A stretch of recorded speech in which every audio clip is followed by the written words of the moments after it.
Hello students, আজকে আমরা hour runaway kite লিখেছেন লুসি মড মন্টগোমারি।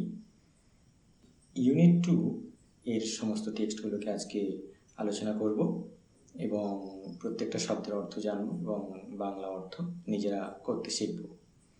এর আগের একটা ভিডিওতে আমি আওয়ার রানঅ্যাওয়ে কাইট গল্পটির ইউনিট 1-এর সমস্ত বিষয়ে আলোচনা করেছিলাম। সেখানে তোমরা নিশ্চয়ই ভিডিওটি দেখেছো এবং সব কিছু জানতে পেরেছো বা শিখতে পেরেছো। তো চলো আজকে আমরা আওয়ার রানঅ্যাওয়ে কাইট গল্পটি শুরু করি, unit 2।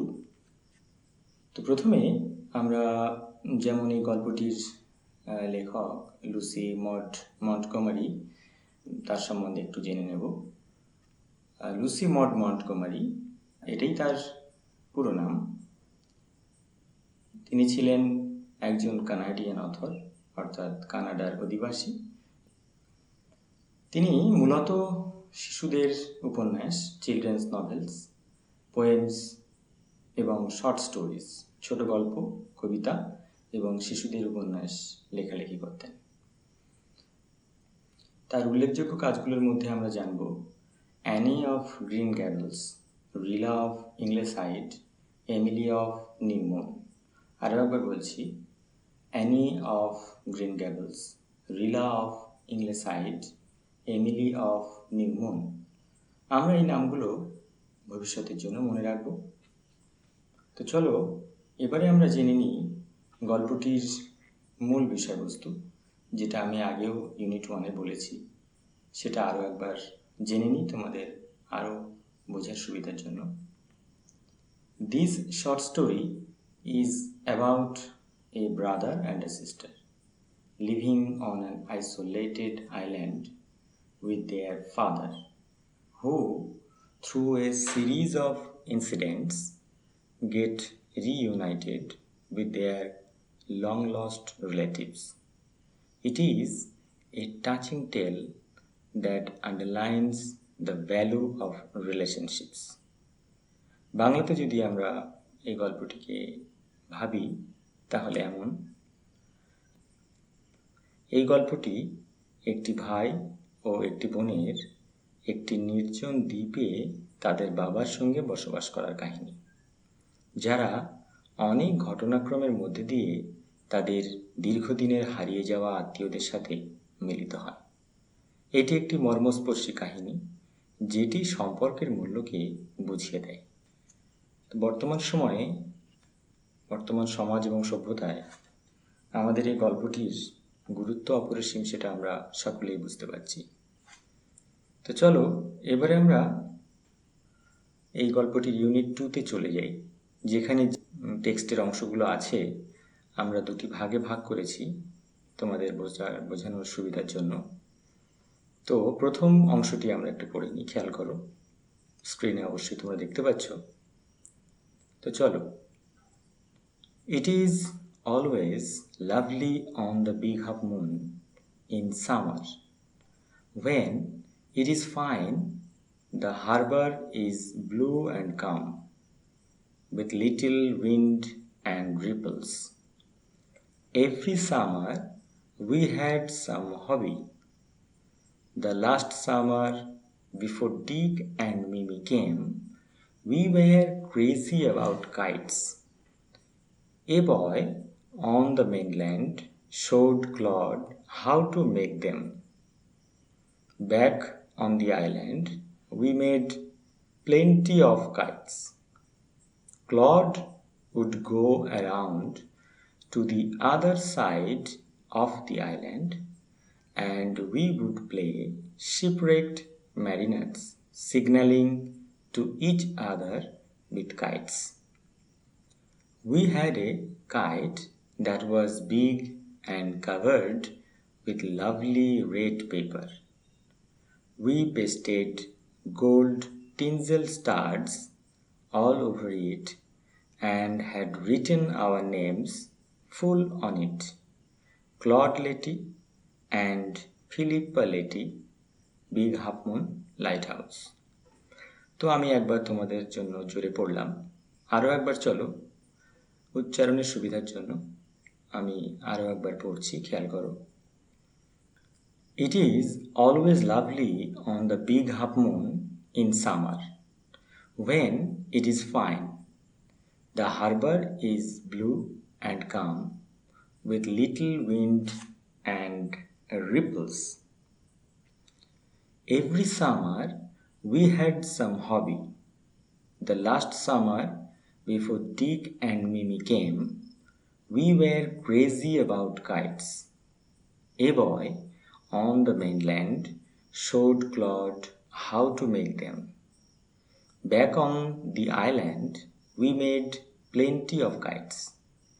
Claude would go around to the other side of the island, and we would play shipwrecked mariners, signaling to each other with kites.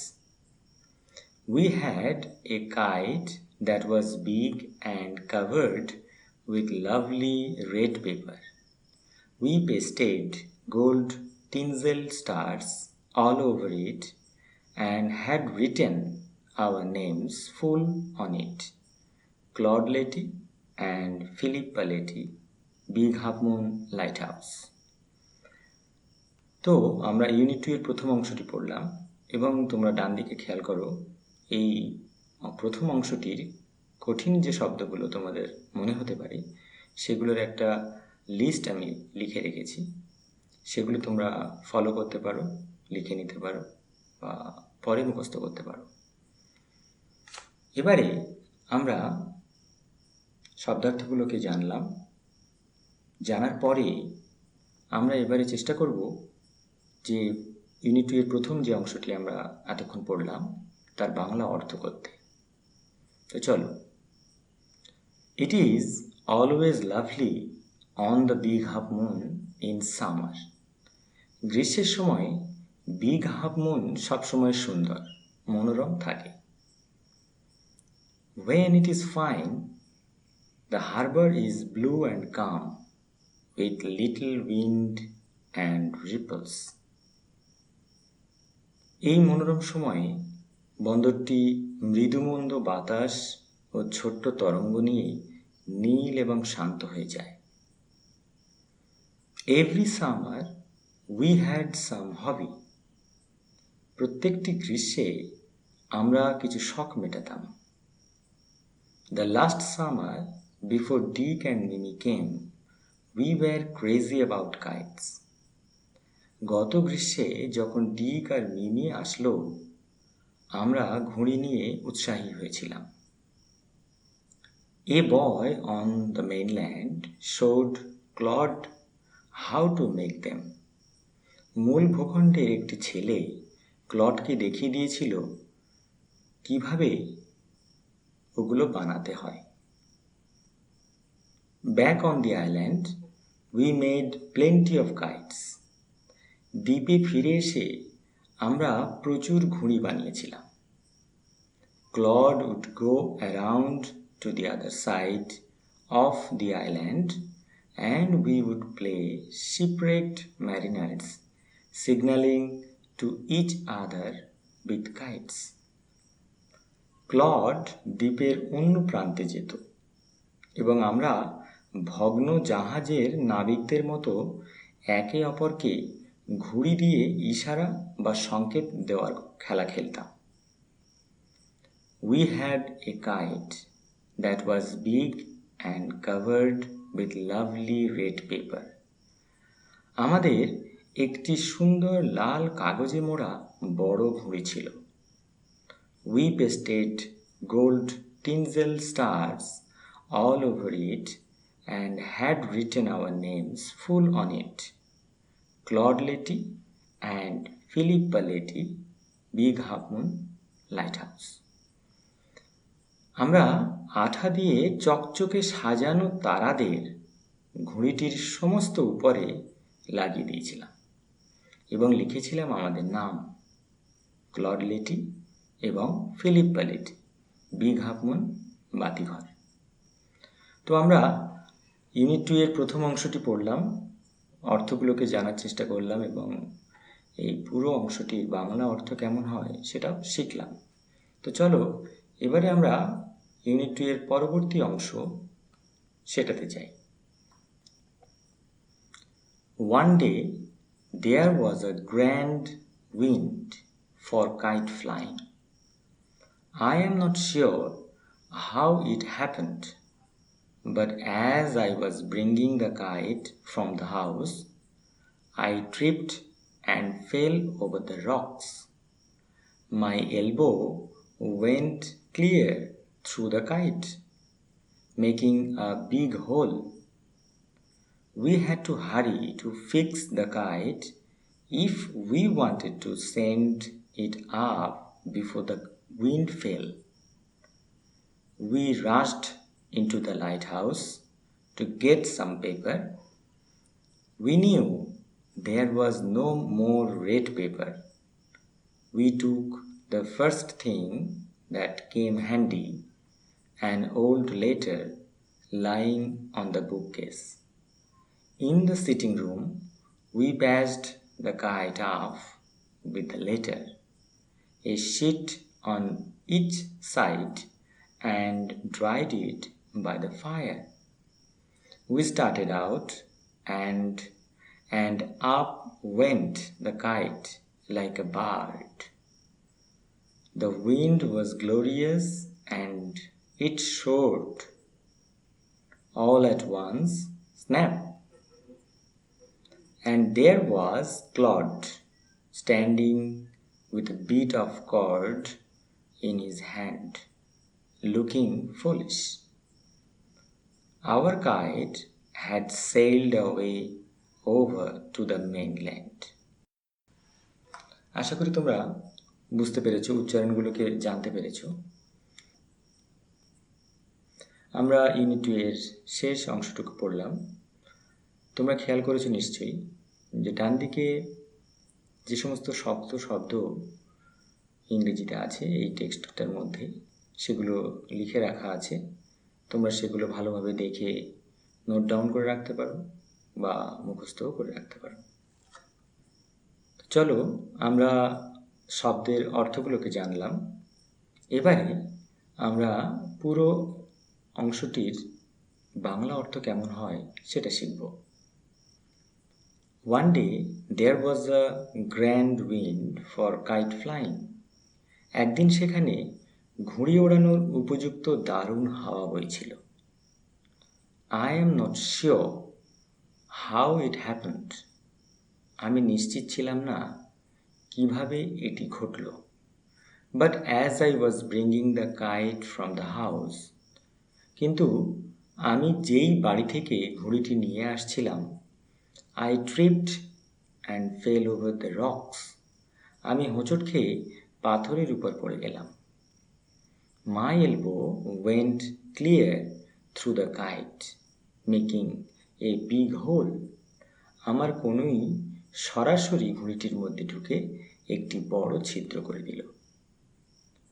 We had to hurry to fix the kite if we wanted to send it up before the wind fell. আমরা বাতাস পড়ে যাওয়ার আগে যদি ঘুড়িটি ওড়াতে চাইতাম তবে আমাদের শীঘ্রই ঘুড়িটিকে ঠিক করতে হতো। We rushed into the lighthouse to get some paper. আমরা কিছু কাগজের জন্য দ্রুত বাতিঘরের মধ্যে ছুটে গেলাম। We knew there was no more red paper. আমরা জানতাম ওখানে আর কোনো লাল কাগজ ছিল না। We took the first thing that came handy, an old letter lying on the bookcase in the sitting room. আমরা প্রথম প্রয়োজনীয় যে জিনিসটি নিলাম, বসার ঘরে বইয়ের তাকে পড়ে থাকা একটা পুরনো চিঠি। We patched the kite off with the letter, a sheet on each side, and dried it by the fire. আমরা ওই চিঠিটাকে দিয়ে ঘুড়িটির উভয় দিকে তাপিয়ে দিলাম এবং আগুন দিয়ে শুকনো করলাম। We started out. আমরা ঘুড়ি ওড়ানো শুরু করলাম। And up went the kite like a bird. এবং ঘুড়িটি পাখির মতো আরও অনেক অনেক উপরে উঠে গেল।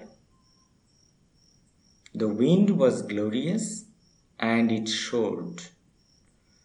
চমৎকার বাতাসে এটি ভাসতে লাগলো। All at once, তখনই স্ন্যাপ, এটি ছিঁড়ে গেল। And there was Claude standing with a bit of cord in his hand, looking foolish. এক টুকরো সুতো হাতে নিয়ে ক্লড সেখানে বোকার মতো দাঁড়িয়ে রইল। Our kite had sailed away over to the mainland. আমাদের ঘুড়িটি উড়তে উড়তে দূরে ওই মূল ভূখণ্ডের দিকে চলে গেল। তো আজকে আমরা আওয়ার রান অ্যাওয়ে কাইট গল্পটির ইউনিট 2 অংশটুকু পড়লাম। প্রত্যেকটা শব্দের অর্থ তোমাদের জন্য আমি লিখে রেখেছিলাম, আশা করি তোমরা বুঝতে পেরেছ।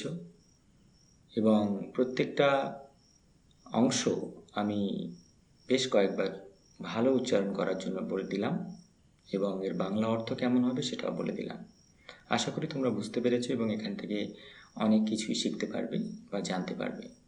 তোমাদের কোনো রকম অসুবিধা যদি হয় বুঝতে বা আরও যদি তোমরা কিছু চাও, তাহলে ভিডিওটির কমেন্ট বক্সে তোমরা তোমাদের কমেন্ট লিখে জানাতে পারো, আমি সেগুলো চেষ্টা করব।